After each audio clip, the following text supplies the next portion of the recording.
கிறிஸ்துவில் பிரியமானவர்களே, ஆண்டவரும் இரட்சகருமாகிய இயேசு கிறிஸ்துவின் நாமத்தில் இந்த நாளின் சங்கீத தியான நேர நிகழ்ச்சிக்கு உங்களை அன்போடு கூட அழைக்கின்றேன்.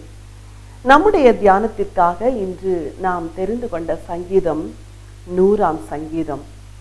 ஸ்தோத்திர சங்கீதம் என்று தலைப்பிடப்பட்டுள்ள இந்த சங்கீதத்தில் 5 வசனங்கள் இருக்கின்றன. இந்த 5 வசனங்களும் ஆண்டவரை துதிக்கிறதன் மேன்மையை மிக அழகாக நமக்கு எடுத்துச் சொல்லுகின்றன. பொதுவாக இந்த சங்கீதத்தை இஸ்ரவேலர்கள் எருசலேமில் உள்ள பண்டிகை நாட்களிலே பாடுவது வழக்கம். இஸ்ரவேலருடைய வாழ்வில் தேவன் எத்தனையோ நன்மைகளை செய்தார்.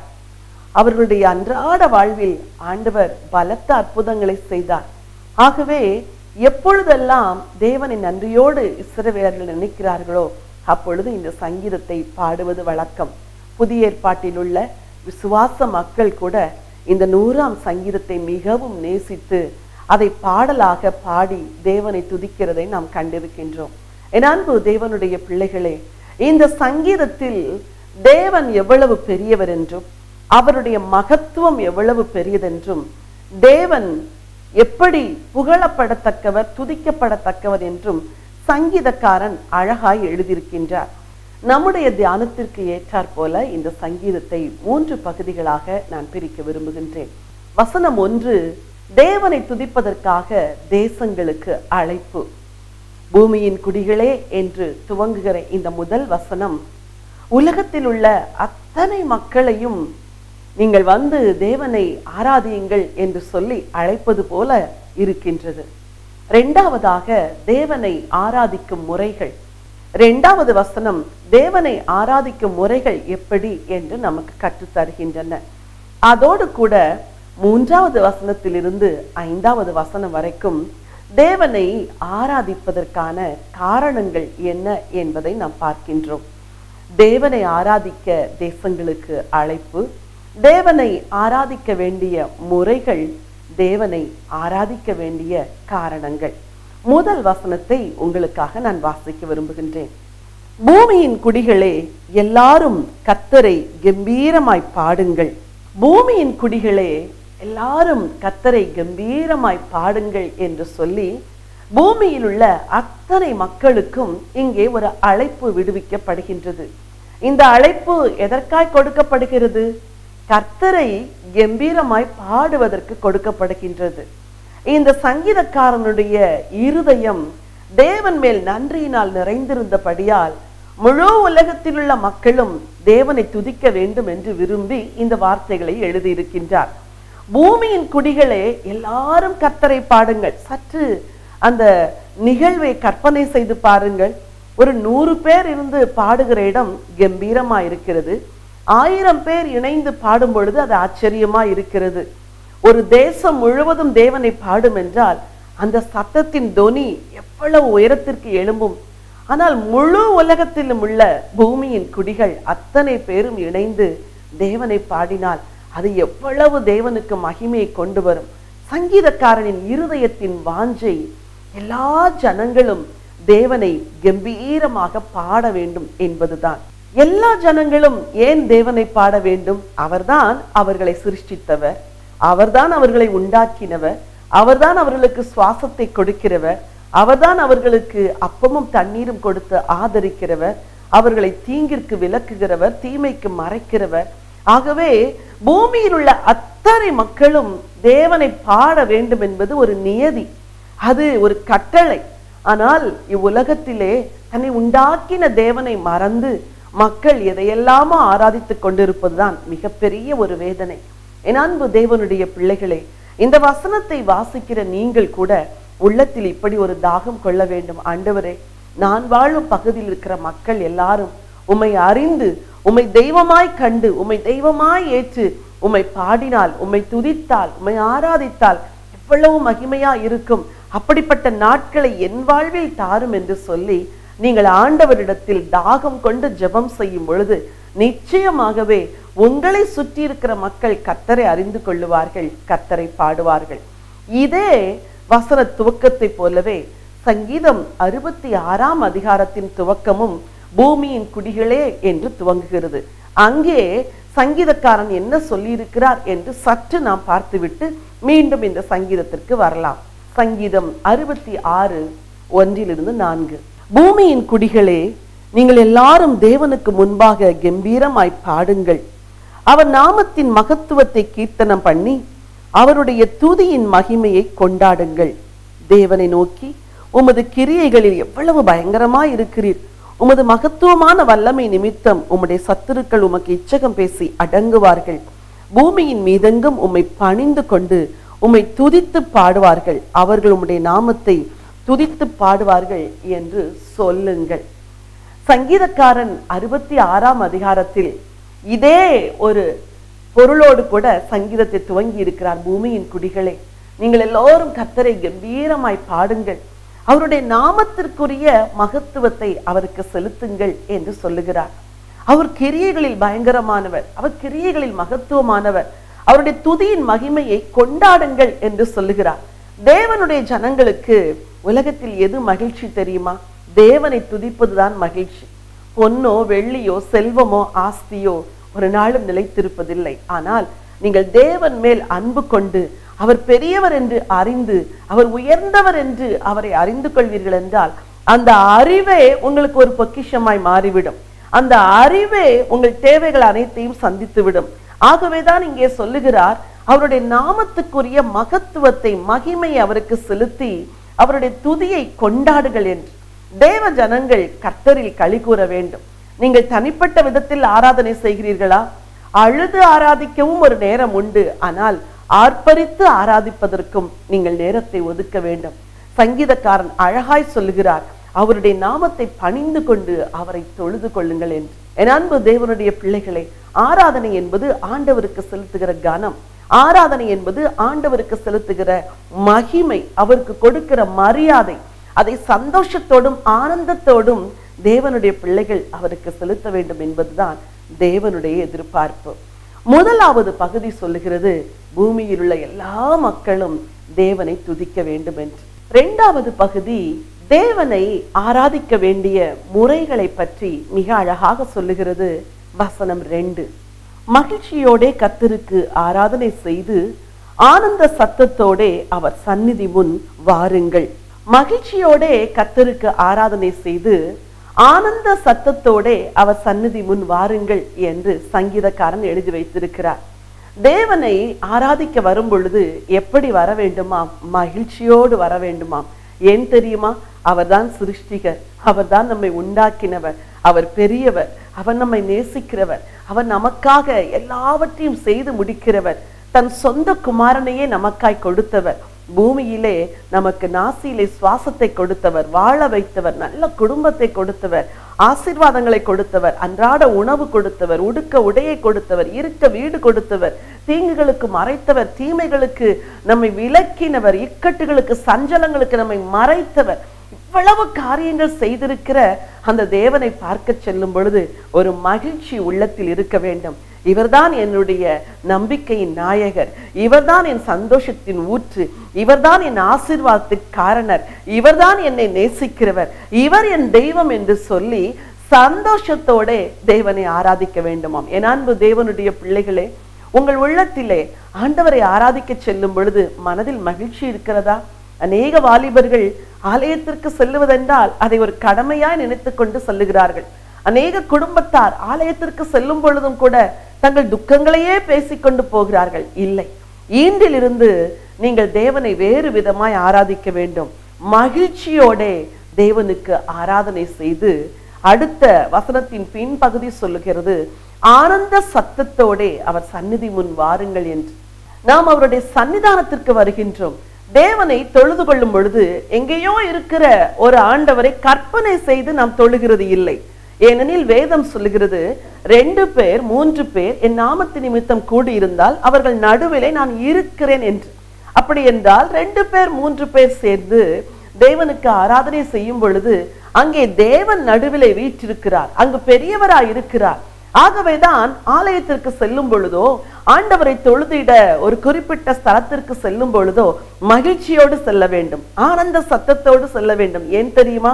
அங்கு தேவன் இருக்கிறார், தேவன் வரப்போகிறார், தேவனுடைய பிரசன்னம் வரப்போகிறது, அவருடைய சந்நிதிக்கு செல்லுகிறேன் என்ற ஒரு உணர்வோடு கூட தேவனை தொழுது கொள்ள வேண்டும். அவர் சமூகத்திற்கு வரும் பொழுது ஒருபோதும் நாம் துக்க முகத்தோடு கூட வரக்கூடாது. துக்கம் இருக்கலாம், ஆனால் அந்த துக்கத்தை சொல்லுவதற்கு முன்பதாக அவர் செய்த நன்மைகளை எல்லாம் நினைத்து மகிழ்ச்சியோடு ஆராதனை செய்த பின்பு கண்ணீரோடு சில வார்த்தைகள் அவர் சன்னிதானத்தில் என்னை நினைத்தருளும் என்று சொன்னால் தேவன் நினைத்தருளுவார். ஆகவே அவர் சமூகத்தில் மகிழ்ச்சியோடு வர வேண்டும். இந்த தேவ சமூகத்தில் எப்படி நாம் அவரை ஆராதிக்க வேண்டும் என்று இன்னும் சில வசனங்களை வேதத்திலிருந்து உங்களுக்கு நான் எடுத்து காட்ட விரும்புகின்றேன். சங்கீதம் 43 அதிகாரம் 4 வசனம். அப்பொழுது நான் தேவனுடைய பீடத்தண்டைக்கும் எனக்கு ஆனந்த மகிழ்ச்சியா இருக்கிற தேவனிடத்திற்கும் பிரவேசிப்பேன். தேவனே, என் தேவனே, உம்மை சுர மண்டலத்தால் துதிப்பேன். சங்கீதக்காரன் சொல்லுகிற வார்த்தையை பாருங்கள். அப்பொழுது நான் தேவனுடைய பீடத்தண்டைக்கு எனக்கு ஆனந்த மகிழ்ச்சியா இருக்கிற தேவனிடத்தில் பிரவேசிப்பேன் என்று சொல்லி, தேவனே, என் தேவனே, சுரமண்டலத்தால் நான் உம்மை ஸ்தோத்திரிப்பேன் என்று தேவன் சங்கீதக்காரருக்கு எப்படிப்பட்டவரா இருக்கிறாராம்? ஆனந்த மகிழ்ச்சியா இருக்கிறாராம். அவரை நினைக்கும் பொழுது உள்ளம் பொங்குகிறதாம். அவருடைய அன்பை நினைக்கும் பொழுது மனமெல்லாம் மகிழ்ச்சியால் நிறைகிறதாம். ஆகவே தன்னுடைய சுரமண்டலத்தால் தேவனை துதிப்பேன் என்று சொல்லி எழுதியிருக்கிறார். என் அன்பு தேவனுடைய பிள்ளைகளே, ஆண்டவருக்கு நீங்கள் செய்கிற ஆராதனை சிறந்த ஆராதனையா இருக்க வேண்டும். உங்கள் சபையிலே நீங்கள் ஆராதனை நடத்துவீர்கள் என்றால் சகல கண்ணியத்தோடும் சகல மரியாதையோடும் சகல ஒழுங்குகளோடும் நேர்த்தியாய் தேவனுக்கு ஆராதனை செய்ய வேண்டும். ஆராதனை செய்கின்ற இடம் பரிசுத்தமா இருக்க வேண்டும். சில ஆலயங்களுக்கு கடந்து செல்லும் பொழுது அங்கு இருக்கிற நிலைமையை பார்த்தால் அவர்கள் தேவ சமூகத்தை மதிப்பது போலவே நம் உள்ளத்தில் தோன்றாது. சிலருடைய பலிபீடத்தின் உட்புறத்தை பார்ப்பீர்கள் என்றால் சகலவித குப்பைகளும் அங்கு நிறைந்திருக்கும். அப்படிப்பட்ட பலிபீடங்களில் போய் நின்று பிரசங்கிக்க நான் பலமுறை போன போது உள்ளத்தில் விசனம் அடைந்தது உண்டு. தேவனுக்கென்று வைத்திருக்கிற ஒரு பலிபீடம், தேவனுடைய வார்த்தைகளை கொடுப்பதற்கென்று வைத்திருக்கிற ஒரு பலிபீடம், அதை மிக நேர்த்தியாய் சுத்தமாய் வைத்துக் கொள்வது தேவனுக்கு கொடுக்கிற கனம் அல்லவா? சகலவித குப்பைகளும் சகலவித காகிதங்களும் தேவையற்ற பொருள்களும் மறைந்து கிடக்கும் ஒரு ஸ்தலமாய் அது இருக்கக்கூடாது. தேவனுடைய வார்த்தைகளை பேசுகிற இடம் சுத்தமா இருக்க வேண்டும். இப்படித்தான் நாம் தேவனை ஆராதிக்க வேண்டும். ஆண்டவருக்கு முன்பதாக தேவனை தொழுது கொள்வதற்கு வரும் பொழுது நெடுமுழங்காலில் நின்று தொழுது கொள்வது ஒரு ஆவிக்குரிய ஒழுங்கு. ஒரு சிலர் அதை பரிகாசம் செய்கிறார்கள், அது அவர்களுக்குரிய காரியம். ஆனால் மகா பெரிய தேவனுக்கு முன்பதாக மண்டியிட்டு தொழுவது ஒரு ஒழுங்கு. மகா பெரிய தேவனுக்கு முன்பதாக சந்தோஷத்தோடு தொழுவது ஒரு ஆராதனை முறை. கைத்தட்டி தேவனை பாடுங்கள் என்று வேதம் சொல்லுகிறது. கரங்களை தட்டி மகிமை அவருக்கு செலுத்துவது ஒரு ஒழுங்கு. கரங்களை உயர்த்தி தேவனை ஆராதிப்பது அது ஒரு ஆராதனை முறை. இதை போன்ற காரியங்களை எல்லாம் நாம் கற்றுக்கொண்டு தேவனை துதிக்க பழக வேண்டும். ஆராதனைக்கென்று ஒரு ஒழுங்கு, ஆராதனைக்கென்று ஒரு கனம், ஆராதனைக்கென்று ஒரு கண்ணியம், இதையெல்லாம் தேவனுக்கு கொடுத்தால்தான் தேவன் அந்த ஆராதனையிலே மகிழ்ச்சி அடைவார். எபிரேயருக்கு எழுதின ஆக்கியோன் 13 அதிகாரம் 15 வசனத்தில் அழகாக ஒரு காரியத்தை சொல்லி இருக்கிறார். உங்களுக்காய் வாசிக்க விரும்புகின்றேன். ஆகையால் அவருடைய நாமத்தை துதிக்கும் உதடுகளின் கனியாகிய ஸ்தோத்திர பலியை அவர் மூலமாய் எப்போதும் தேவனுக்கு செலுத்த கடவோம். ஆகையால் அவருடைய நாமத்தை துதிக்கும் உதடுகளின் கனியாகிய ஸ்தோத்திர பலியை எப்பொழுதும் தேவனுக்கு செலுத்த வேண்டுமா? ஆலயத்திற்கு செல்லுவதோ ஜெபக்கூடுகைக்கு செல்வதோ மாத்திரம் ஆராதனை அல்ல. அவருடைய நாமத்தை துதிக்கிற துதியை எப்பொழுதும் அவருக்கு செலுத்த வேண்டுமா? அதன் பொருள் என்ன? நாம் வாழுகிற வாழ்க்கையே தேவனுக்கு ஒரு ஆராதனையாய் மாறிவிட வேண்டும். நீங்கள் நிற்கும் பொழுது, நடக்கும் பொழுது, அமரும் பொழுது, பயணிக்கும் பொழுது, ஏதாவது ஒரு காரியத்தை செய்யும் பொழுது உங்கள் ஆவியில் இருந்து தேவனை துதிக்கிற துதி எழும்பிக் கொண்டே இருக்க வேண்டும். வசனம் சொல்லுகிறது, அவருடைய நாமத்தை துதிக்கிற ஸ்தோத்திர பலியை எப்பொழுதும் அவருக்கு ஏறெடுக்க வேண்டுமா? உங்கள் இருதயம் தேவனை பற்றி சந்தோஷத்தால் நிறைந்திருந்தால் இயல்பாகவே உங்கள் உள்ளத்திலிருந்து தேவனை துதிக்கிற துதி பாடல்கள் எழும்பும். எந்த அளவுக்கு அந்த பாடல்களை நீங்கள் மனனம் செய்து வைக்கிறீர்களோ அந்த அளவுக்கு உங்களை அறியாமல் உங்கள் துக்க நேரத்திலும் உங்கள் மகிழ்ச்சி நேரத்திலும் உங்கள் உள்ளத்திலிருந்து பாடல்கள் புறப்படுவதை நீங்களே பார்ப்பீர்கள். என் இள வயதில் ஏராளமான பாடல்களை நான் மனனம் செய்து வைத்தேன்.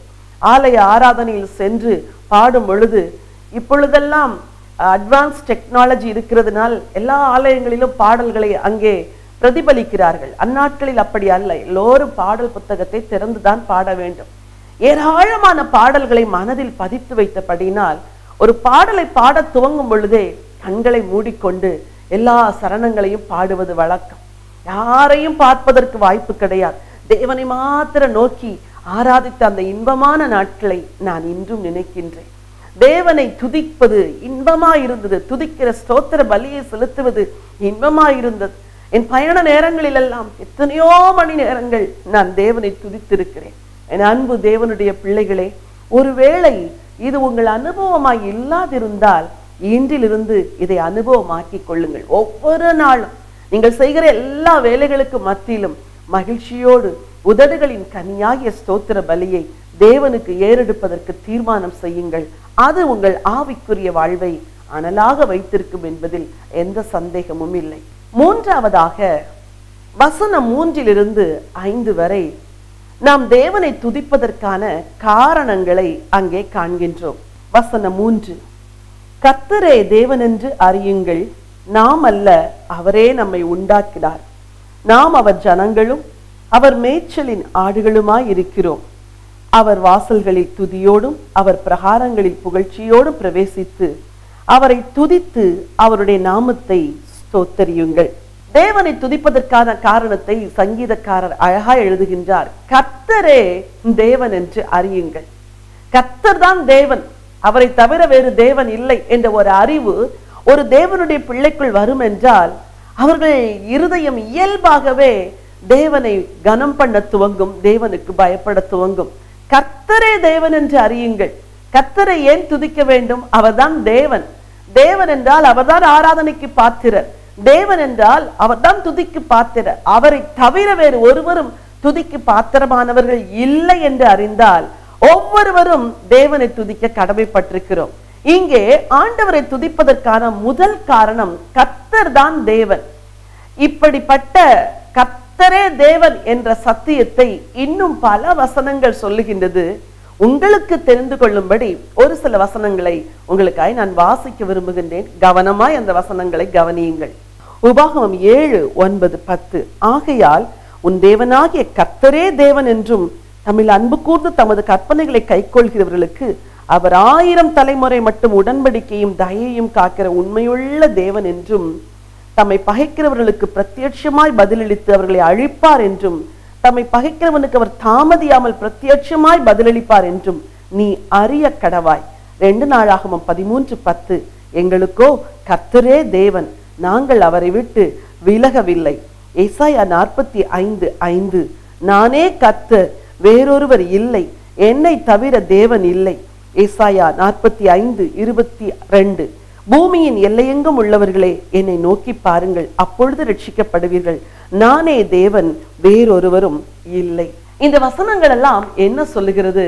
அவர்தான் தேவன், அவரை தவிர வேறு ஒருவர் இல்லை. அவர் 1000 தலைமுறைகளுக்கு இரக்கத்தையும் கிருபையும் உடன்படிக்கையும் காக்கிற தேவனா. ஆகவேதான் அவரை மகிழ்ச்சியோடு துதிக்க வேண்டும். கர்த்தரே தேவன் என்று அறியுங்கள், நாம் அல்ல, அவரே நம்மை உண்டாக்கினார். இந்த வசனம் என்ன சொல்லுகிறது? அவர் தேவனாய் இருக்கிறார், அவர் சிருஷ்டிகராய் இருக்கிறார், நம்மை படைத்தவர் அவர்தான். ஒரு தொழில் நிறுவனத்தில் நீங்கள் வேலை செய்கிறீர்கள் என்று வைத்துக் கொள்ளுங்கள், அல்லது ஒரு பள்ளியிலோ கல்லூரியிலோ நீங்கள் பணிபுரிகிறீர்கள் என்று வைத்துக் கொள்ளுங்கள். உங்களுக்கு நல்ல வருமானத்தை கொடுக்கின்ற உங்கள் மேலதிகாரியை அல்லது அந்த நிறுவனத்தின் உரிமையாளரை நீங்கள் எவ்வளவு கனம் பண்ணுவீர்கள்? ஏன் தெரியுமா? அவர் உங்களுக்கு வருமானம் கொடுக்கிறார், அவர் உங்களுக்கு சம்பளம் அளிக்கிறார். ஆகவே நீங்கள் அவரை இயற்கையாக கனம் பண்ணுவது வழக்கம். ஒரு உலகத்தில் உள்ள எஜமானுக்கே இவ்வளவு கனமும் மதிப்பும் கொடுக்கப்படும் என்றால் உங்களை படைத்து உண்டாக்கி உருவாக்கி போஷித்து ஆதரித்து நடத்துகிற தேவனுக்கு எவ்வளவு கனம் கொடுக்க வேண்டும்? வேதம் சொல்லுகிறது, நாம் அல்ல, அவரே நம்மை உண்டாக்கினார். ஆகவேதான் நாம் அவரை தொழுது கொள்ள வேண்டுமா? அவர் நம்மை உருவாக்கி நடத்தி கொண்டிருக்கிறார், ஆகவே அவரை தொழுது கொள்ள வேண்டும். இன்னும் ஒரு காரியத்தை அந்த வசனம் சொல்லுகிறது, நாம் அவர் ஜனங்களும் அவர் மேய்ச்சலின் ஆடுகளுமா இருக்கிறோம். கர்த்தரை ஏன் துதிக்க வேண்டும் தெரியுமா? நாம் அவருடைய ஜனங்கள், பரிசுத்த ஜனங்கள், உடன்படிக்கைக்கு உட்பட்ட ஜனங்கள், விசேஷ ஜனங்கள், ராஜரீக ஆசாரிய கூட்டம், பரிசுத்த ஜாதி, அவருடைய சொந்த ஜனம். இவ்வளவு பெரிய தேவனுக்கு நாம் ஜனங்களா இருக்கிறோம். அடுத்து வசனம் சொல்லுகிறது, அவருடைய மேய்ச்சலின் ஆடுகளா இருக்கிறோம். நாம் ஆடுகளா இருக்கிறோம் என்றால் அவர் நமக்கு மேய்ப்பராயிருக்கிறார். உங்களை மேய்த்து நடத்துகிற ஒரு தேவனை நீங்கள் துதிக்க வேண்டுவது கடமை அல்லவா? அவரை ஆராதிக்க வேண்டுவது உங்கள் மேல் விழுந்த பொறுப்பு அல்லவா? ஆகவே எப்பொழுதெல்லாம் தேவனிடத்துல வருகிறீர்களோ சொல்லுங்கள் வாயை திறந்து, ஆண்டவரே நீரே தேவனப்பா, நான் அல்ல. ஆண்டவரே நீர் என்னை உண்டாக்கினீர். ஏசாயா தீர்க்க தரிசன புத்தகத்தின் 44ஆம் அதிகாரத்திலிருந்து 48ஆம் அதிகாரம் வரைக்கும் ஆண்டவர் பல வசனங்களில் சொல்லுகிறார், மனுஷன் தெய்வங்களை உண்டு பண்ணலாமா? அவைகளுக்கு ஜீவன் இல்லையே, அவர்களுக்கு கண்களிலிருந்தும் பார்க்காது, செவிகளிலிருந்தும் கேட்காது. மனுஷன் தெய்வத்தை உண்டு பண்ண முடியாது. அப்படி என்றால் உண்டு பண்ணின மனுஷன் உண்டாக்கின தெய்வத்தை விட பெரியவன் என்று எண்ணப்படுவான். ஆனால் தேவன் தான் மனுஷனை உண்டாக்கினார், ஏனெனில் அவர் பெரியவர். ஆனால் மக்கள் அறியாமையினால் மனுஷன் உண்டாக்கின தெய்வத்தை மக்கள் வணங்குகிறார்கள். இங்கே வேதம் சொல்கிறது, நாம் அல்ல, அவரே நம்மை உண்டாக்கினார். ஆகவே அவரை தொழுது கொள்ள வேண்டும். இந்த தேவனை தொழுது கொள்ளுகிற முறையை குறித்து 4-5 வசனங்கள் இன்னும் அழகாய் சொல்லுகிறது. அதை வாசிக்க விரும்புகின்றேன். அவர் வாசல்களில் துதியோடும் அவர் பிரகாரங்களில் புகழ்ச்சியோடும் பிரவேசித்து அவரை துதித்து அவருடைய நாமத்தை ஸ்தோத்திரியுங்கள். கர்த்தர் நல்லவர், அவருடைய கிருபை என்றென்றைக்கும், அவருடைய உண்மை தலைமுறை தலைமுறைக்கும் உள்ளது. அவர் வாசல்களில் துதியோடும் அவர் பிரகாரங்களில் புகழ்ச்சியோடு பிரவேசிக்க வேண்டுமா? அவருடைய கிருபை என்றென்றைக்கும் இருக்கிறது, அவருடைய உண்மை தலைமுறை தலைமுறைக்கும் இருக்கிறது. தேவனை தொழுது கொள்கிற ஜனங்களுக்கு அவர் கிருபையை அள்ளி கொடுக்கிறார். தேவனை வணங்குகிற ஜனங்களுக்கு, அவரை தெய்வமாய் கொண்ட ஜனங்களுக்கு தன் உண்மையின் உடன்படிக்கையை காக்கிறார். இந்த தேவன் உங்களுக்கு கிருபை தருவார். இந்த தேவன் தன்னுடைய உண்மையை உங்கள் வாழ்க்கையிலே காப்பாற்றுவார். சொன்னதை செய்வார். வாக்கினால் சொன்னதை கரங்களினால் நிறைவேற்றுவார். ஆகவே எப்பொழுது அவரை துதித்தாலும், எப்பொழுது அவரை ஸ்தோத்திரித்தாலும் மகிழ்ச்சியோடு வாருங்கள். ஆனந்த சத்தத்தோடு கூட தேவனை ஸ்தோத்திரியுங்கள், ஆராதியுங்கள். அவருக்கு செலுத்த வேண்டிய கனத்தை, மகிமையை மகிழ்ச்சியோடு செலுத்துங்கள். இதுதான் இந்த சங்கீதம் நமக்கு கற்றுத்தருகிற பாடம். இந்த துதியை செலுத்துவதற்கு தான் சங்கீதக்காரன் பூமியில் உள்ள அத்தனை குடிகளையும் அழைக்கிறார். தேவனை ஸ்தோத்திரிக்க ஒரு அழைப்பு, தேவனை ஸ்தோத்திரிப்பதற்கான காரணங்கள், தேவனை ஸ்தோத்திரிப்பதற்கான முறைகளை கற்றுக்கொண்டோம். இன்னும் பல காரியங்களை பரிசுத்த ஆவியானவர் உங்களுக்கு கற்றுத்தருவார். மனதார தேவனை ஸ்தோத்திரியுங்கள். எல்லாவற்றுக்கும் தேவனை ஸ்தோத்திரியுங்கள். கஷ்ட நேரத்தில், நஷ்ட நேரத்தில், பிரச்சனை நேரத்தில், சூழ்நிலைமைகள் வித்தியாசமா இருக்கும் பொழுது, எல்லாவற்றிலும் நீங்கள் தேவனை ஸ்தோத்திரிக்கும் பொழுது அவருடைய கிருபையும் அவருடைய உண்மையும் உங்கள் வாழ்வில் விளங்கும் என்பதில் எந்த சந்தேகமும் இல்லை. உங்களுக்காய் ஜெபிக்கட்டுமா? அன்பின் ஆண்டவரே, பரலோக பிதாவே, இந்த நல்ல நேரத்திற்காக நன்றியோடு உம்மை ஸ்தோத்திரிக்கிறேன் அப்பா. என் வார்த்தையை கேட்டபடி மக்களுக்காக விசேஷமாய் ஜெபிக்கிறேன். என் ஆண்டவரே, நீர் பெரியவர், நீர் உயர்ந்தவர், எங்களை உண்டாக்கினவர். இந்த பெரிய தேவனை அறிந்து கொள்ள, அவரை தொழுது கொள்ள எங்களுக்கு கொடுத்த பாக்கியத்துக்காக நன்றியோடு உம்மை ஸ்தோத்திரிக்கிறோம் அப்பா.